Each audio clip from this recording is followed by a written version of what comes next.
Hello friends, ಮತ್ತೊಮ್ಮೆ ತಮಗೆಲ್ಲರಿಗೂ ನನ್ನ ಚಾನಲ್ಗೆ ಸುಸ್ವಾಗತ. ಈ ದಿನ ನಾವು 8ನೇ ತರಗತಿಯ ಗಣಿತ ಪ್ರಕಾಶ ಹೊಸ ಪಠ್ಯಪುಸ್ತಕದಿಂದ ಚಾಪ್ಟರ್ ನಂಬರ್ 3 ಸಂಖ್ಯೆಗಳ ಕಥೆ, ಇದರೊಳಗಡೆ ಪೇಜ್ ನಂಬರ್ 65ರಿಂದ ಸಾಲ್ವ್ ಮಾಡೋಣ. ವಿವರಣೆ ಮತ್ತು ಸೊಲ್ಯೂಷನ್ ಎಲ್ಲವೂ ಇದೆ. ಸೊ ಫ್ರೆಂಡ್ಸ್, ಇಲ್ಲಿಯವರೆಗೆ ನೀವು ನಮ್ಮ ಚಾನಲ್ನ ಸಬ್ಸ್ಕ್ರೈಬ್ ಮಾಡಿಲ್ಲ ಅಂತಂದರೆ ಪ್ಲೀಸ್ ಸಬ್ಸ್ಕ್ರೈಬ್ ಮಾಡಿ, ಲೈಕ್ ಮಾಡಿ, ಶೇರ್ ಮಾಡಿ. ನಿಮ್ಮ ಒಂದು ಪ್ರೀತಿ ನನ್ನ ಚಾನಲ್ ಮೇಲೆ ಸದಾ ಇರಲಿ ಅಂತ ಹೇಳ್ತಾ ಬನ್ನಿ. 3.3 ಆಧಾರದ ಒಂದು ಕಲ್ಪನೆ. ಹಿಂದಿನ ವಿಡಿಯೋಸ್ಗಳಲ್ಲಿ ನಾವು ಪೇಜ್ ನಂಬರ್ 65ರವರೆಗೆ ಎಲ್ಲ ಒಂದು ಅಭ್ಯಾಸದ ವಿವರಣೆ ಮತ್ತು ಅಭ್ಯಾಸವನ್ನು ನೋಡಿದ್ವಿ. ಈಗ ಆಧಾರದ ಒಂದು ಕಲ್ಪನೆ. ಇಲ್ಲಿ ನಾವು ಈಜಿಪ್ಟಿನಿಯರ ಸಂಖ್ಯಾ ಪದ್ಧತಿಯನ್ನು ಬರ್ತೀವಿ. ಹಿಂದಿನ ವಿಡಿಯೋಸಲ್ಲಿ ರೋಮನ್ ಸಂಖ್ಯಾ ಪದ್ಧತಿ ಆಯಿತು. ಈಗ ಈಜಿಪ್ಟಿಯನ್ನರ ಒಂದು ಸಂಖ್ಯಾ ಪದ್ಧತಿಯನ್ನು ನೋಡೋಣ ಬನ್ನಿ. ಏನಿದೆ ಇಲ್ಲೊಂದು ಚಿತ್ರನೂ ಸಹ ಇದೆ ನೋಡೋಕ್ಕೆ ನಿಮಗೆ. ಈಗ ನಾವು 3000 BCಯರ ಸುಮಾರಿಗೆ ಈಜಿಪ್ಟಿಯನ್ನರ ಅಭಿವೃದ್ಧಿಪಡಿಸಿದ ಲಿಖಿತ ಸಂಖ್ಯಾ ಪದ್ಧತಿಯನ್ನು ನೋಡ್ತಿದ್ದೇವೆ. ಸೊ ಹಾಗಾದರೆ ಈಜಿಪ್ಟ್ನರು ಯಾವ ರೀತಿಯಾಗಿ ಮಾಡಿದ್ರು? ಈ ವ್ಯವಸ್ಥೆಯಲ್ಲಿ ನಿರ್ದಿಷ್ಟ ಸಂಖ್ಯೆಗಳ ಗುಂಪು ಮಾಡಲು ಮತ್ತು ಪ್ರತಿನಿಧಿಸಲು ಹೆಗ್ಗುರುತು ಸಂಖ್ಯೆಗಳ ಬಳಕೆಯನ್ನು ನೋಡುತ್ತೇವೆ. ಆದಾಗ್ಯೂ ಈ ವ್ಯವಸ್ಥೆಯನ್ನು ವಿಶೇಷವಾಗಿರಿಸುವುದು ಅದರ ಹೆಗ್ಗುರುತು ಸಂಖ್ಯೆಗಳ ಅನುಕ್ರಮವಾಗಿದೆ. ಇಲ್ಲಿ ನೆಕ್ಸ್ಟ್ ನೋಡೋಣ. ಕಲ್ಲುಗಳ ಸಂಗ್ರಹಗಳನ್ನು ಮಾಡೋದನ್ನು ಕಲ್ಪಿಸಿಕೊಳ್ಳಿ. ಮೊದಲು ಹೆಗ್ಗುರುತು ಸಂಖ್ಯೆ 1. ಹಿಂದಿನ ಹೆಗ್ಗುರುತು ಸಂಖ್ಯೆ 1ರ 10 ಸಂಗ್ರಹಗಳನ್ನು ಒಟ್ಟುಗೂಡಿಸಿ ಇದರ ಗಾತ್ರ 2ನೇ ಹೆಗ್ಗುರುತು ಸಂಖ್ಯೆಯಾಗಿದ್ದು 10 ಆಗಿದೆ.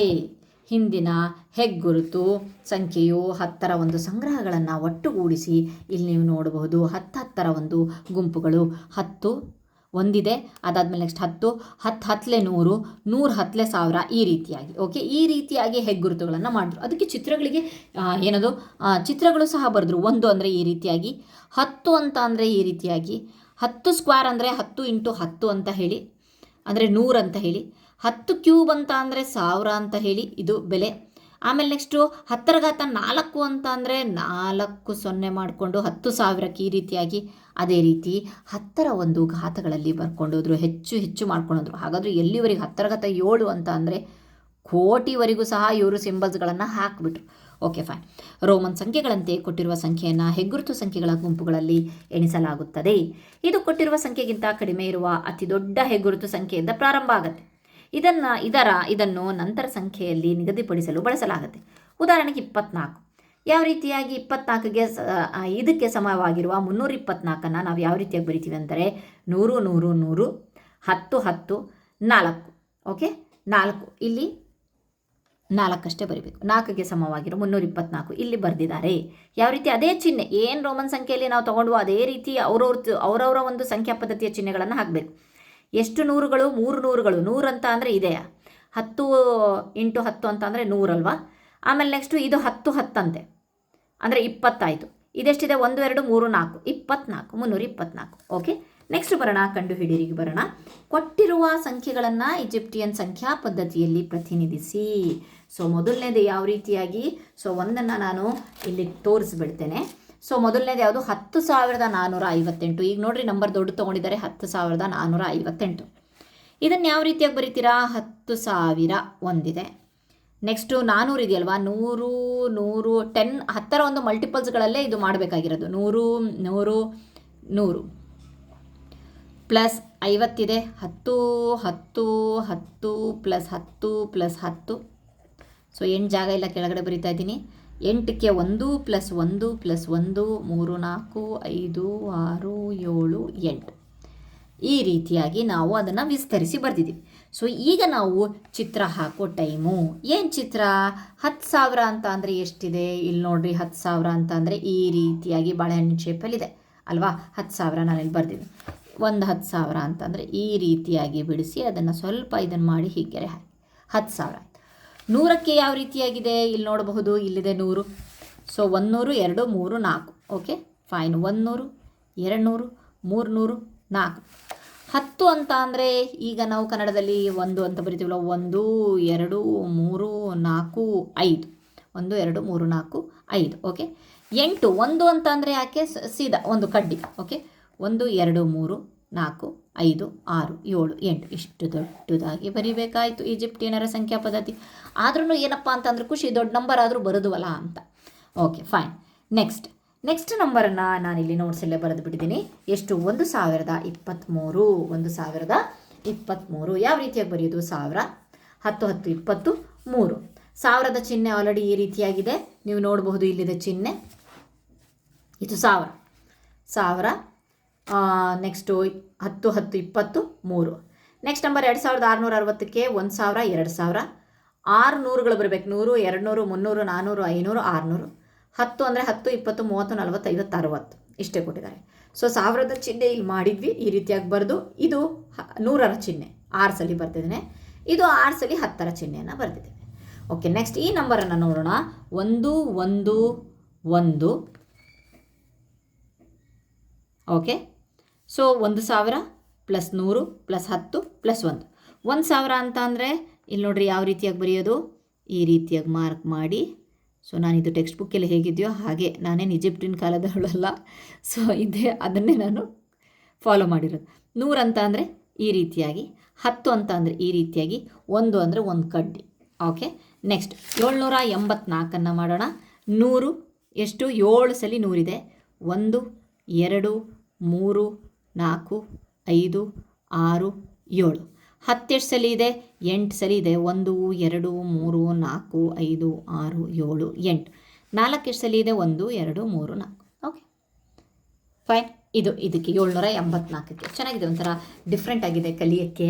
ಆಮೇಲೆ ನೆಕ್ಸ್ಟ್ ನಾವೆಲ್ಲ ಈ ಒಂದು ಪಾಠ ಇರಲಿಲ್ಲ ಅಂದರೆ ಈಜಿಪ್ಟ್ ಕಾಲದಲ್ಲಿಂದೆಲ್ಲ ಎಲ್ಲಿಗೆ ಹೋಗಬೇಕಾಗಿತ್ತು, ಅವರ ಸಿಂಬಲ್ಸ್ಗಳನ್ನು ಯಾವಾಗ ಕಲಿಬೇಕಾಗಿತ್ತು, ಉಕಾಸರ್ ಉರಾಪನ್ನೆಲ್ಲ ಎಲ್ಲಿ ಕಲಿಬೇಕಾಗಿತ್ತು ಅಲ್ವಾ? ಸಾರಿ, ನಗು ಬರ್ತಾ ಇದೆ ವರ್ಡ್ಸ್ಗಳಿಗೆ. ಸೊ ಆಗಿನ ಕಾಲದಲ್ಲಿ ಆ ಒಂದು ತಲೆ ಎಷ್ಟು ಅವರು ಓಡಿಸಿರಬೇಕು, ಹಾಗಾಗಿಬಿಟ್ಟು ಅವರೆಲ್ಲ ಉಕಾಸರ್ ಉರಾಪನಿಗೆಲ್ಲ ಎಷ್ಟು ಗಣಿತದಲ್ಲಿ ಎಷ್ಟು ಮುಂದೆ ಇದ್ರು, ಅಬಾಕಸ್ ಎಲ್ಲ ಯೂಸ್ ಮಾಡ್ತಾ ಇದ್ರು ಅಂತ ಹೇಳ್ಬಿಟ್ಟೆಲ್ಲ ನೋಡ್ಕೊಂಡ್ವಿ. ಸೊ ನೆಕ್ಸ್ಟು 70,707ನ್ನು 10,000 20,000 30,000 40 50 60 77 ಸಲ 10,000. ಆಮೇಲೆ ನೆಕ್ಸ್ಟ್ 100 7 ಸಲ 100. ಆಮೇಲೆ ಬಿಡಿ 1 7 ಸಲ 1 1 1. ಸೊ ನಾನು 10,000ದ ಸಿಂಬಲ್ ಈ ರೀತಿಯಾಗಿ ಬರೆದಿದ್ದೀನಿ. ನೆಕ್ಸ್ಟು 100 7 ಸಲ ಬರೆದಿದ್ದೇನೆ. ನೆಕ್ಸ್ಟು 1 1 7 ಸಲ ಬರೆದಿದ್ದೇನೆ. Okay, fine. ಇದು ಇಲ್ಲಿಗೆ ಮುಗಿಯುತ್ತೆ. ಓಕೆ, ನೆಕ್ಸ್ಟು ಈ ಅಂಕಿಗಳು ಯಾವ ಸಂಖ್ಯೆಗಳನ್ನು ಸೂಚಿಸುತ್ತವೆ? ಸೊ ಈಗ ನೆಕ್ಸ್ಟು ಚಿತ್ರ ಕೊಟ್ಟಿದ್ದಾನೆ, ಚಿತ್ರದ ಮೂಲಕ ನಾವು ಸಂಖ್ಯೆಯನ್ನು ಬರಿಬೇಕಂತೆ. ಸೊ ಬನ್ನಿ ನೋಡೋಣ ಯಾವ ರೀತಿಯಾಗಿ. ಮೊದಲನೇದು, ಸೊ ಫಸ್ಟ್ ಏನಿದೆ? 100 100 ಇದೆ ಅಲ್ವಾ? ಸೊ ಬರೆಯೋಣ. ಸಂಖ್ಯೆ ಯಾವುದು ಗೊತ್ತಿಲ್ಲ.